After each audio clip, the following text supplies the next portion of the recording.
এটা কাশ্মীর না, এটা বাংলাদেশ। এটা ভারত নয়, এটা বাংলাদেশ। এদেশ শাহজালাল রহমাতুল্লাহ আলাইহির বাংলাদেশ। এদেশের সৈয়দ ফজলুল করিমের রুহানি সন্তানেরা এখনো জিন্দা আছে। এই হিন্দুদের বোঝা উচিত যে আমরা যদি এই দেশে থাকতে চাই, 92% মুসলমানের দেশে, এই দেশে আমাদের থাকতে হলে মুসলমানদের গোলামি করা লাগবে। কথা বলেন ঠিক কিনা? মাস্তানি চলবে না। যেই যুগে করছো সেই যুগে, যেই যুগে করছো সেই যুগে, এখন না। চরমনাই মাহফিলের পর এই ব্যাপারে আন্দোলন হবে, সংগ্রাম হবে। কারণ মুসলমানের সবচেয়ে প্রিয় জায়গা হইল মসজিদ, ঠিক কিনা? যিনি বলবে মসজিদ আমাদের প্রিয় জায়গা, ওটা কাফের, মুসলমান না। জোরে কোন ঠিক কিনা? তাহলে আমাদের মুসলমানদের প্রিয় জায়গা মসজিদ ভাঙবে, কোরআনের কিতাবের উপরে আগুন জ্বালাই দেবে, আর এই বাংলাদেশের জামাইয়া ধরে থাকবে, এটা সম্ভব হতে পারে না। এখনো আল্লামা মামুনুল হক জিন্দা আছে, সৈয়দ ফয়জুল করিম জিন্দা আছে। এই দেশে কোনো নাস্তিকরা, কোনো বেঈমানরা মাথা যারা দিয়া উঠলি সে জায়গা পাবে না, কসম খোদার পাবে না। আমরা হিন্দুদেরকে কোনো সময় কষ্ট দিতে রাজি না। ইসলাম বলে নাই আমরা দেব না। ইসলাম বলেছে যে ইসলাম ক্ষমতা আসলে সকল ধর্মের মানুষগুলা শান্তি পাবে। এখন আওয়ামী লীগের নেতারা অনেকে পলায় না, ইসলাম ক্ষমতা হলে পলান লাগবে না, যে অন্যায় করেছে তারাই বিচার করবে, কিন্তু অন্য যারা আছে তারা ঠিকই থাকতে পারবে। ইসলামের থিওরি, আমার নবীর থিওরি, আল্লাহ পাকের আইন। জোরে কোন সুবহানাল্লাহ। আমরা 5 তারিখের পর থেকে সমস্ত মাদ্রাসার ওলামায়ে কেরাম এদেশের মন্দিরগুলা পাহারা দিয়েছে, কেউ যেন তাদের হিন্দুদের ক্ষতি করতে না পারে, ঠিক কিনা? আর বর্তমানে দেখছেন তারা আমার চট্টগ্রামের মসজিদ ভাঙ্গা ফেলাইছে। দেখছেন কি দেখেন নাই? সোশ্যাল মিডিয়ায় দেখেন নাই? চিন্ময় কৃষ্ণ সে হিন্দু, এই কারণে তাকে জেলখানায় নেয় নাই, তে দেশকে নিয়ে ষড়যন্ত্রমূলক কথা বলছে, এই কারণে দেশের প্রশাসন তাকে জেলখানায় ঢুকাইছে। আরে আমি এখন এই দেশের বিরুদ্ধে কথা বলি, আধা ঘন্টা পর দেখবেন নামাজের পর আপনারা নাই আমার জেলখানায় ঢুকাই ফেলাইবে। হুজুর দেখবে দেশের বিরুদ্ধে যে ষড়যন্ত্র করবে তারই জেলখানায় ঢুকাইবে। কথা বলেন ঠিক কিনা? সে হিন্দু, এই জন্য তো জেলখানায় নেয় নাই, কিন্তু তার কিছু অন্ধ ভক্ত তারা আদালতের পাড়ায় যাইয়া সরকার পক্ষের একজন আদালতের আইনজীবীকে একেবারে প্রকাশ্যে গলায় ছুরি দিয়া জবাই করে দিছে। কত বড় জালেম মনে করেন? ওদের মন্দির পাহারা দিলাম আমরা, কিল ফিরাইলাম আমরা, আর আমাগো লাগে এখন গাদ্দারি করে। আসলে ভাবে না যে এটা কাশ্মীর না, এটা বাংলাদেশ। এটা কাশ্মীর না, এটা বাংলাদেশ। এটা ভারত নয়, এটা বাংলাদেশ। এদেশ শাহজালাল রহমাতুল্লাহ আলাইহির বাংলাদেশ। এদেশের সৈয়দ ফজলুল করিমের রুহানি সন্তানেরা এখনো জিন্দা আছে। এই হিন্দুদের বোঝা উচিত যে আমরা যদি এই দেশে থাকতে চাই, 92% মুসলমানের দেশে, এই দেশে আমাদের থাকতে হলে মুসলমানদের গোলামি করা লাগবে। কথা বলেন ঠিক কিনা? মাস্তানি চলবে না। যেই যুগে করছো সেই যুগে, যেই যুগে করছো সেই যুগে, এখন না। চরমনাই মাহফিলের পর এই ব্যাপারে আন্দোলন হবে, সংগ্রাম হবে। কারণ মুসলমানের সবচেয়ে প্রিয় জায়গা হইল মসজিদ, ঠিক কিনা? যিনি বলবে মসজিদ আমাদের প্রিয় জায়গা, ওটা কাফের, মুসলমান না। জোরে কোন ঠিক কিনা? তাহলে আমাদের মুসলমানদের প্রিয় জায়গা মসজিদ ভাঙবে, কোরআনের কিতাবের উপরে আগুন জ্বালাই দেবে, আর এই বাংলাদেশের জামাইয়া ধরে থাকবে, এটা সম্ভব হতে পারে না। এখনো আল্লামা মামুনুল হক জিন্দা আছে, সৈয়দ ফয়জুল করিম জিন্দা আছে। এই দেশে কোনো নাস্তিকরা, কোনো বেঈমানরা মাথা যারা দিয়া উঠলি সে জায়গা পাবে না, কসম খোদার পাবে না। আমরা হিন্দুদেরকে কোনো সময় কষ্ট দিতে রাজি না। ইসলাম বলে নাই আমরা দেব না। ইসলাম বলেছে যে ইসলাম ক্ষমতা আসলে সকল ধর্মের মানুষগুলা শান্তি পাবে। এখন আওয়ামী লীগের নেতারা অনেকে পলায় না, ইসলাম ক্ষমতা হলে পলান লাগবে না, যে অন্যায় করেছে তারাই বিচার করবে, কিন্তু অন্য যারা আছে তারা ঠিকই থাকতে পারবে। ইসলামের থিওরি, আমার নবীর থিওরি, আল্লাহ পাকের আইন। জোরে কোন সুবহানাল্লাহ। তো রাষ্ট্রপ্রধান ওমর তিনি যখন রাষ্ট্রীয় ক্ষমতায় বসা অবস্থায় ওই সময় দুইজন নারী তার কাছে গিয়েছে বিচার নিয়ে। কি নিয়ে গেছে? বিচার নিয়ে গেছে। ও আমিরুল মুমিনিন ওমর, আমাদের ভিতরে দুইটা ভেজাল লেগেছে, আপনি বিচার করে দেন। আমিরুল মুমিনিন হযরত ওমর বলে, কি সমস্যা বলো? তারা বলে, একজনের চোখের পানি ছাড়িয়া দিয়া বলেন, ওমর আমারও ছেলে সন্তান হয়েছে, ওনারও ছেলে সন্তান হয়েছে, মানে বাচ্চা হয়েছে। একই জায়গায় একই টাইমে দুজনের বাচ্চা প্রসব হয়েছে, কিন্তু বাচ্চা প্রসবের সময় দুজন বেহুশ হয়েছিলাম। ভাগ্যক্রমে ওই মহিলা অল্প কিছু আগে হুশে আসছে, জ্ঞান ফিরছে। কিন্তু আগে আমাকে জ্যোতিষীরা বলেছে, গণক ঠাকুররা বলেছিলেন আমার ছেলে হবে, ওনার মেয়ে হবে। কিন্তু আমার পরে হুশ হওয়ার কারণে আমার ছেলেটা উনি চুরি করিয়া নিয়ে গেছে, আর ওনার মেয়েটা আমার কোলের পাশে শোয়াইছে। এটার বিচার চাই। কি চাই? বিচার চাই। সমাধান আছে না নাই? সমাধান কোথায়? কোরআনে। জোরে কোন কিতে? দুনিয়ার নেতারাই সমাধান জীবনে দিতে পারবে না, কসম খোদার, আল্লাহর কসম, জীবনে দিতে পারবে না। ওমর বলে, এই তাড়াতাড়ি ওনার ছেলে ওনারে দিয়ে দাও, তোমার মেয়ে নিয়ে তুমি যাও। সেও কান্না করে বলে, না আমারই ছেলে। কি বলে? আমারই ছেলে। কান্না করে বলে, না না ওমর, ক্ষমতার বলে আমার ছেলেটা ওনারে দিয়ে দিয়েন না। এক পর্যায়ে ওমর বলে, তরবারি নিয়ে আসো, ছেলেটারে আমি কল্লা কেটে দুখণ্ডিত করে ফেলবো, কারণ ছেলে নিয়েই তো সমস্যা। কিন্তু যার ছেলে সঠিক সেই মহিলাটা চোখের পানি ছাড়িয়া দিয়া বলে, ও রাষ্ট্রপ্রধান ওমর, আমার ছেলে লাগবি না, আমি মেয়েটা নিয়ে যাই, ওনারে ছেলে দিয়ে দেন। আমি তারপরও চাই না ছেলেটা জবাই হইয়া যাক। জোরে কোন সুবহানাল্লাহ। কারণ রাস্তাঘাটে আমি আমার ছেলেকে দেখতে পাবো, জবাই করলে তার কোনোদিন পাবো না, যদি আমার কাছে পাবো না। পাশে বসা ছিলেন হযরতে আলী, ডাক দিয়া বলে, ওমর ভাই, এই সমাধানের জন্য আমাকে যদি দায়িত্ব দিতেন, আমি এই ব্যাপারটা সমাধান দিতাম। জোরে কোন সুবহানাল্লাহ। ওমর বলে, হ্যাঁ তোমাকেই দেওয়া হইল, তুমি সমাধান দাও। আলী সাথে সাথে বলে, ওই মহিলারা সামনের দিকে আগাও, তোমার ছেলেটা তুমি ডান পাশে রাখো, তোমার মেয়েটা তুমি বাম পাশে রাখো, আর আমার কাছ থেকে দুইটা বাটি নিয়ে যাও। কি বাটি নিয়ে যাও? ওই আড়ালে যাও, যাইয়া তোমাদের স্তন থেকে তোমরা তোমাদের দুধ থেকে দুধ দহন করিয়া দোনো বাটি ভর্তি করে নিয়ে আসো। জোরে কোন সুবহানাল্লাহ। আওয়াজটা জোরে দেন, সুবহানাল্লাহ। দোনোজনে আড়ালে যাইয়া দুধ দহন করে নিয়ে আসছে। ভালো করিয়া বুঝবেন, সব বিষয়ে শিক্ষণীয় আলোচনা, বোঝা লাগবে, বুঝলে শিক্ষা, না বুঝলে কিছু নাই। ঘোড়ার ডিম। তো হযরত আলীর সামনে দোনোজনে যখন দুধের বাটি ভর্তি নিয়ে আসছেন, দুধ দহন করিয়া, কাদের? নিজেদের স্তন থেকে দুধ দহন করে নিয়ে আসে, বকরির দুধ নয়। নিয়ে আসার পর বলে, তুমি বসো, তুমিও বসো। ছেলের মা দাবিদার, তুমি তোমার ছেলে নিয়ে সামনে বসো। মেয়ের মা, তুমি তোমার মেয়ের সামনে নিয়ে বসো। দোনোজনার বাটি দুই পাশে রাখো। হযরতে আলী শাহাদাত আঙ্গুল বিসমিল্লাহ বলিয়া দুধের ভিতরে এরকম ঢুকাই দিলেন একবার, আবার ঢুকাই দিলেন একবার, আবার ঢুকাই দিলেন একবার। কির ভিতরে? দুধের বাটির ভিতরে। তিনবার ঢুকাই দিয়া আবার বিসমিল্লাহ বলিয়া ডান পাশের ডাই ঢুকাইলেন। কয়বার? তিনবার ঢুকাই দিলেন। এরপর আলী ডাক দিয়া বলে, এই ছেলে ওনারে দিয়া দাও, আর ওই মেয়ে তোমার তুমি নিয়ে যাও। যদি সামনে ফারদার একটা কথা বলো, ওমর তরবারি নামাইছে কথা ঠিক, গলায় কিন্তু লাগাই নাই, আমি আলী গলায় লাগাইয়া দিব। জোরে কোন সুবহানাল্লাহ।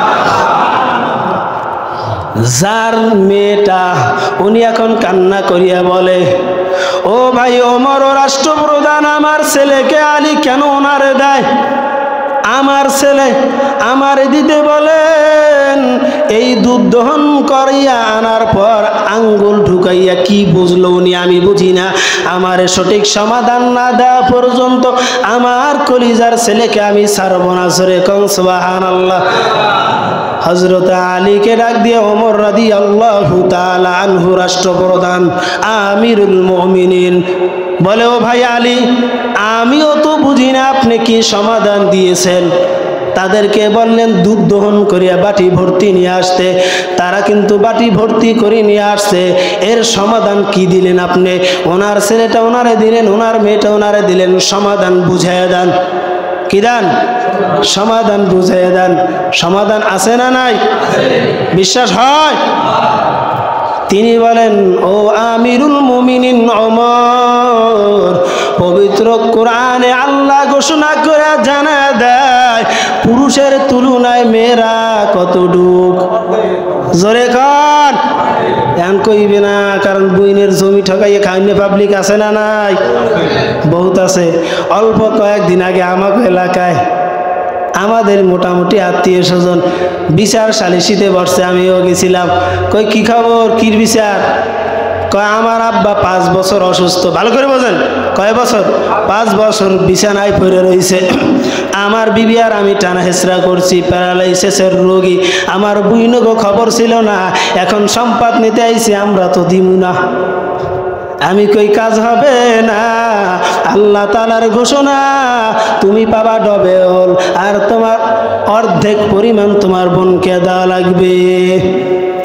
কনা আমি কই তোমার দায়িত্ব, কারণ তুমি যে ডবল সম্পদ খাবা, এই কারণে আল্লাহ আগে ঘোষণা করে জানাই দিয়েছে তোমার ঘরের মেয়েটা অন্যের ঘরে যাইবে, তোমার ঘরের বোনটা অন্যের ঘরে যাইবে, উনি ওখান থেকে কোনো সহযোগিতা করতে পারবে না। এই জন্য তোমার আল্লাহ তাআলা ডবল সম্পদ দিয়েছে, তুমি তোমার মায়ের খেদমত করবা, বাবার খেদমত করবা। জোরে কোন সুবহানাল্লাহ। বুঝছেন? বুঝছেন না, কারণ বুঝলে তো ঠকা লাগবে। আকাম করণীয় লোক আছে না, বহুত আছে। চেয়ারম্যানরা 1000 সালিশি করলে মোরা মসজিদে যারা চাকরি করি মোরা 220টা করি। কারণ কি, মুখ দাঁড়াইয়ে সালিশি যদি নাও দেয় কিন্তু অন্তত বিচার দেয়, হুজুর এই করছে। ভালো ভালো ব্যক্তিরা করে, আমার নাম তো আর লঙ্গি ফেরা মৌলবি করে না, অনেক নেতা ফেতারাও করে। ভালো সম্পদের অভাব নাই, কোটি কোটি টাকার সম্পদ, এবারও বইনের ওই 5 করা জায়গা দেবে না। কতবার জালেম জাহেল মনে করেন। হযরত ওমর রাদিয়াল্লাহু তাআলা আনহুকে ডাক দেওয়ার সাথে সাথে হযরত আলী বলে, ও ভাই ওমর, আল্লাহ তাআলার ঘোষণা, আল্লাহ তাআলার ঘোষণা, একজন মেয়ে পাইবে ভাইয়ের তুলনায় অর্ধেক। কতটুক? অর্ধেক। অতএব আমি এই দুধের ভিতরে হাত দিয়ে এইটাই প্রমাণ করলাম, যার মেয়ে হয়েছে তার দুধটা পাতলা, আর যার ছেলে হয়েছে তার দুধ ডবল ঘন। জোরে কোন সুবহানাল্লাহ। কিরসা কাহিনী, স্পষ্ট কোরআনের কথা, যে ডবল ঘন, উনি যে চোর এটা প্রমাণ হয়েছে এখানে। জোরে কোন না সুবহানাল্লাহ। আর আমাগো দুনিয়ার দারদের কাছে গেলে তারা কইতো কি, দেব 20,000 টাকা দে, ফকরে ঢুকাই এই সামনে আর বাড়াবি না, ওনার ছেলে ওনার মেয়ে। কান্নাকাটি করা ছাড়া কোনো উপায় ছিল না। আর কোরআন হাদিস ওলামায়ে কেরাম যারা জানে তাদের কাছে সঠিক বিচার। শোনেন, সময় সংক্ষেপ। ইউসুফ নবী আলাইহিস সালাতু ওয়াস সালামের 10টা ভাই ছিলেন। সৎ ভাই কয়জন? 10 জন। আর আপন ভাই ছিলেন একজন বিনিয়ামিন আর নবী ইউসুফ। তো তার 10 ভাই একদিন রাস্তা দিয়ে হেঁটে যাইতেছেন। এমতো সময় যখন যাইতেছেন, হঠাৎ করে একজনে বলে, ভাই আমাদের আগে একটা গাভী গিয়েছে। কি গিয়েছে? গাভী। আরেকজনে কয়, হ্যাঁ এটা একটা চোখ কানা। আরেকজনের সাথে সাথে বলে, হ্যাঁ সেটার পেটের ভিতরে বাচ্চা আছে। জোরে কোন সুবহানাল্লাহ। ওই এলাকায় একটা গরু চুরি হয়েছে, যা বলছে তাই। একটা চোখ কানা, গাভীন হয়েছে, এবং গরুটা ওই দিন চুরি হয়ে গেছে। এই যে কয়েকদিন আগে চোর ধরলাম না, মেম্বার প্রার্থী, আর একটা ভিডিও দেখলাম যে মেম্বার প্রার্থীর কালে এইরকম করে নাচানাচি করছে, এখন চোর। আর দাড়ি মশালা টুপিওয়ালা নামাজি আলেমোলাম হইল চোরইতে না কোনোদিন, কথা বলেন ঠিক কিনা? কোনোদিন চুরি করতে না। অগ্র বানাইলে তো পরিষদের সব সাল বাড়তে নিতে। তো হঠাৎ করে বাড়িওয়ালা দেখে যে আমার বাড়ির সামনে দিয়ে চোরেরা যাইতেছে, এই দাঁড়াও, তোমরা আমার গরু চুরি করছো? বলে না না, আমরা পয়গম্বরের আওলাদ, আমরা চোর নয়। বলে হ্যাঁ চুরি করছো। বাদশার দরবারে নিয়ে হাজির করছে। বাদশা বলে এই তোমরা চুরি করছো? বলে না বাদশা, আমরা তো পয়গম্বরের আওলাদ। জোরে কন্যা সুবহানাল্লাহ। বলে বিচার পরে করি, দুপুরের টাইম হয়ে গেছে, খানা দে। খানা দেশে রুটি আর গোস্ত, রুটি আর গোস্ত খায়। আর একজনে কয় বেটা এই রুটি যে বানাইছে ওই মহিলার মাসিক সমস্যা চলতেছে। কি কয়? মাসিক সমস্যা চলতেছে। আরেকজনের সাথে সাথে বলে শুধু তাই নয়, এই যে আমাকে যে দাওয়াত দিয়ে খাওয়াইতেছে বাদশা, ওনার জন্মের ভিতরে ভেজাল আছে। বাদশা দূর থেকে শূন্য কয় কি আবার? তো উনিও জানে ওনার জন্ম নিয়ে একটা কথাবার্তা আছে। কথাবার্তা কি আছে? এর মানেই তো ওনার জন্মে ভেজাল। এরবার বলে এই খাওয়া দাওয়ার পর সালিশি গরুরটা পরে তোমরা যে বললা রুটি খাইলা যে মহিলার মাসিক সমস্যা চলতেছে, বুঝলা কিভাবে? গাইবি খবর বলো, কার সাথে ওই মহিলার সাথে সম্পর্ক? বলে না না, আমরা পয়গম্বরের আওলাদ, আমাদের সাথে সম্পর্ক নাই। তবে প্রত্যেকটা রুটির মাছ বরাবর কাঁচা, এইটা দেখে আন্দাজ করিয়া বলছি যে এই মহিলার কোনো সমস্যা চলতেছে। আর মহিলাদের বড় সমস্যা হয়েছে মাসিক সমস্যা। কেমন মারাত্মক জ্ঞান মনে করেন! খবর লই দেখে তাই চলতেছে। এই সাবধান, আবার বাড়তে যাইয়া কেউ এই প্যাঁচ লাগাইয়েন না। এখন তো কয়দিন পর কাছি কোচা ফিরা বানাইবার কইেন না যে কি সমস্যা। এখন তো ওই জমানার জন্য, এখন না। ফাজলিমি করে আবার মাটির খেয়েন না। তো এরপর আবার বাদশা বলে তোমরা যে বললা আমার জন্ম নিয়ে, শোনেন আমরা আপনার বাড়ি মেহমান, আপনি মেজবান, আপনি আমাদের সাথে খানা খাইবেন না। আপনি করলেন কি, দূরে যাই দাঁড়াই রয়েছেন, মেহমানদের সাথে বসেন নাই। সকল নবীদের সুন্নাত মেহমানদের সাথে খানা খাওয়া। অতএব এইটি আমরা বুঝেছি আপনার জন্মের ভিতরে ভেজাল আছে। জোরে কন্যা সুবহানাল্লাহ। বাদশা কয় বেটা দোনোটাই তো একেবারে খাপ্পা মারা সত্য কথা। তাই বল গরু চুরি করছো কি করো নাই? না গরু চুরি করি নাই। তা বুঝলি কিভাবে? শোনেন, দামড়া গরু যদি হইতে ও মাটিতে কামড় দিয়া ঘাস খাইলে একেবারে গোড়া পর্যন্ত খায়, আর গাই গরু হইলে আগা আগা খাইয়ে যায়। কথা বলেন ঠিক কিনা? আগা আগা খাইয়ে যায়। তো বুঝলাম এই জন্য গাই বলছো। এক চোখ অন্ধ বললি? কয় বাদশা আইলের দোনো পাশে ঘাস আছে, এক পাশের তা খাইছে আর এক পাশের তা খায় না, এই জন্য বলছি একটা কানা চোখ, একটা কি অন্ধ চোখ, এই জন্য খায় নাই। জোরে কন্যা সুবহানাল্লাহ। খালি হাসে। জোরে কন সুবহানাল্লাহ। এটা তাফসিরে মারিফুল কোরআনের তাফসির নূর আল কালামে একটা সূরা আছে, ওই সূরার তাফসির খুলে দেখেন। এরপর বলে ওইটার পেটে যে বাচ্চা হয়েছে বুঝলি কিভাবে? কয় বাদশা গরুর কয় পাও? কয় 4 পাও। কয় 4 পার, সামনের 2 পা যতটুকু গাছে পিছনের একটু বেশি গাড়তি, এই জন্য আন্দাজ করে বলছি। আর পেটের ভিতরে বাচ্চা আছে। জোরে কন সুবহানাল্লাহ। তাহলে এতে বোঝা গেল তারা 10 ভাই খুব জ্ঞানী। কথা বলেন ঠিক না? জ্ঞানী না? জ্ঞানী না হইলে এগুলো বুঝবে। কিন্তু তারা ইউসুফ নবীর কূপের ভিতরে ফালাইয়া জামাটা লইয়া যাইয়া ইয়াকুব আলাইহিস সালামের সামনে কান্না করে। নাটকের কান্না আছে না? ফাও ফাও রুমাল দিয়ে কান দেয়ার কইতেছে, আব্বা ইউসুফ রে তো বাঘে খাইয়ে ফেলাইছে। কি বলো? বাঘে খাই? বলে ছা বাঘে খাইয়ে ফেলাইছে। জামাটা দিয়ে দিয়েছেন। জামাটা ইয়াকুব নবী ধরিয়া এরকম জামাটা মেলছে। মেলার পর তাকাইয়ে বলে হায় রে, কেমন বাঘে খাইলো রে আমার ইউসুফ রে, যেই বাঘে আমার ইউসুফ রে খাইয়ে ফেলাইলো কিন্তু জামা যে ছিল না। জোরে কন্যা সুবহানাল্লাহ। জামা ছিল না কেন? এত মেধাবী মানুষগুলা 10 জনে মেধাবী না? আগের ঘটনা কি বোঝেন? খুব জ্ঞানী কিনা? খুব জ্ঞানী। কিন্তু ইউসুফ নবীরে ফালাইয়া ওখানে তো একটু জামাটা ছিঁড়াও লইয়ে যাইতে পারতো। একটা বকরি জব দিয়া রক্ত পেঁচানো অবস্থায় নিয়ে গেছে।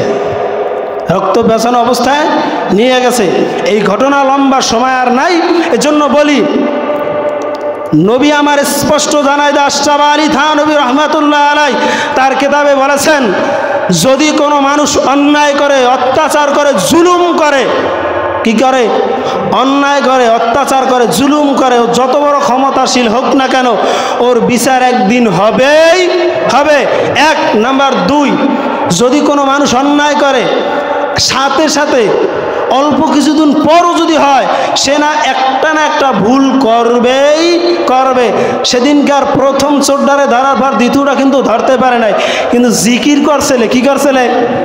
জিকির করতে করতে গেছে, জিকির করিয়া সার পায় নাই, পাইছে? জিকির করিয়া সার পায় নাই।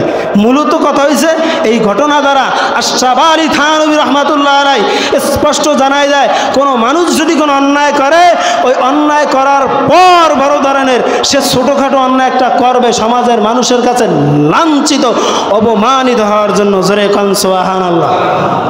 এজন্য সাবধান হয়ে যান, কেউ অন্যায়ভাবে চলিয়েও না, আর অন্যায়ভাবে মাস্তানিয়ে করিয়েন না। একমাত্র আল্লাহকে ভাবিয়া চলেন, আল্লাহ তাআলা আপনার সমস্ত জীবনের ভিতরে কামিয়াবি দান করবেন। আর সকল বিপদ আপদ হইলে কার কাছে যাইবেন? কোরআনের কাছে। কার কাছে? কোরআনের কাছে। কোরআন থাকে আলেম ওলামাদের সিনার ভিতরে, এজন্য আলেমদের স্বর্ণপন্ন হবেন, ওলামা ইকরামদের কাছে যাবেন, ইনশাআল্লাহ সব সমস্যার সমাধান পাইবেন। ওয়া আখিরু দাওয়ানা আলহামদুলিল্লাহি রাব্বিল আলামিন।